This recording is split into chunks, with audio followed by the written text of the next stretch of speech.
ఈ మధ్య ఐబొమ్మ రవి గురించి మాట్లాడింది ఏమైనా అలా మిస్ఫైర్ అయిందంటారా? ఐబొమ్మ రవి గురించి వాడికున్న స్కిల్ డెఫినెట్గా మంచికి వాడుకుంటే బాగుంటుంది.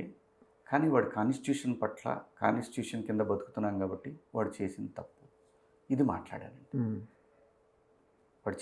వాడి టాలెంట్ని మనం గుర్తించాలి.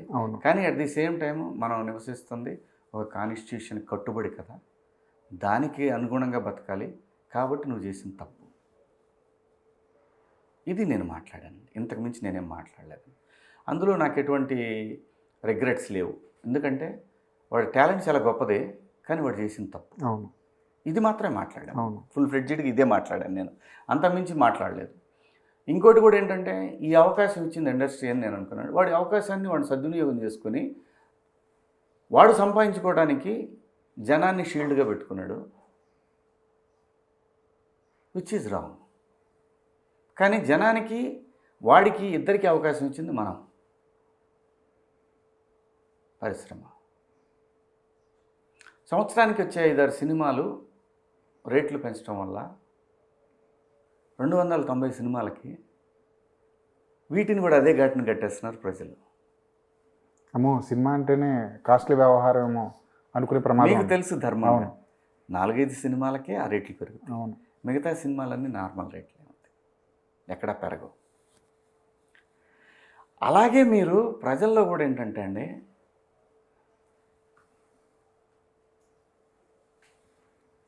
$60 ml ఉంటుంది, 60 ml మందు, అందులో 80% వాటర్, 5% ఆల్కహాలు, ఇది ఉండేది. వాడు ఎంత కాస్ట్లీ పెట్టినా ఏమన్నారు, వాడికి రైట్ లేదు అడగటానికి. కానీ సినిమా అనేది ప్రజల సొత్తు, వాళ్ళకి దాని మీద విపరీతమైన మమకారం ఉంది. వాళ్ళ స్ట్రెస్ బస్టర్ ఇది అనాదిగా. ఇందులో తెలుగు జాతికి మరీ ఎక్కువ.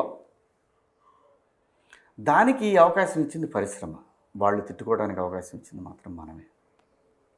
ఇందులో ఐబొమ్మ రవి దాన్ని అడ్డంగా వాడుకున్నాడు. వాడుకొని వాడు ఒక వర్గానికి హీరోగా మారాడు. అందులో మెజారిటీ తప్పు మనదే కదా, మనదే కదా. సినిమా విపరీతంగా బడ్జెట్ పెరిగిపోయిందని 4 సినిమాలకే పెరిగింది. ఇది మిగతా సినిమాలకు కూడా పెంచుకుంటున్నాం మనం. ఈ సినిమా 4 కోట్లు చేస్తే ఇదే హీరో నెక్స్ట్ సినిమా ఒక 6 కోట్లు 7 కోట్లు చేయాలని అడుగుతున్నారు. ఎందుకంటే నేను నిర్మాతగా కూడా 4 సినిమాలు చేశాను, నాకు తెలుసు ఆ బాధ. మళ్ళీ ఆ హీరో సినిమా చేస్తే అతనికి కూడా అదే బాధ తెలుస్తుంది. ఇక్కడ ప్రాబ్లం ఏంటంటే అండి, ప్రజల మీద రుద్దే ఆ ఎక్స్ట్రా డబ్బులు మనము ఎట్లా వసూలు చేస్తున్నామంటే, మనము ఇక్కడ ఎక్స్‌ప్లాయిటేషన్ని కంట్రోల్ చేసుకోకుండా అది ప్రజల మీద వసూలు చేస్తున్నాం. ఇక్కడ జరిగే ఏ పెద్ద సినిమాకైనా 30% ఎక్స్‌ప్లాయిటేషన్ ఖచ్చితంగా ఉండి తీరుతుంది. కానీ ఈ ఎక్స్‌ప్లాయిటేషన్ చేసే వ్యక్తుల జేబులోకి వెళ్ళేది 10%. ఈ 10% కోసం వాళ్ళు ఆ 20% ఎక్స్‌ప్లాయిటేషన్ దాన్ని అబ్యూజ్ చేస్తున్నారు. దీన్ని కంట్రోల్ చేసుకోకుండా ఈ రేట్లు జనం మీద రుద్దుతున్నారు మీరు. ఇది కంట్రోల్ చేసుకుంటే అది రుద్దాల్సిన అవసరం లేదు. ఇంకొకటి ఈ బాధ్యత తీసుకోవాల్సింది హీరో, డైరెక్టర్, ప్రొడ్యూసర్, ముగ్గురు. మన సినిమా ఈరోజు ఆడితే రేపు పొద్దున మన బ్రాండ్ వాల్యూ పెరిగి మనం నిలబడతాం. మన రేటు ఇంకో 10% 20% పెంచుకుంటాం. దీన్ని వదిలేసి మన వరకే మనం చూసుకుంటున్నాం.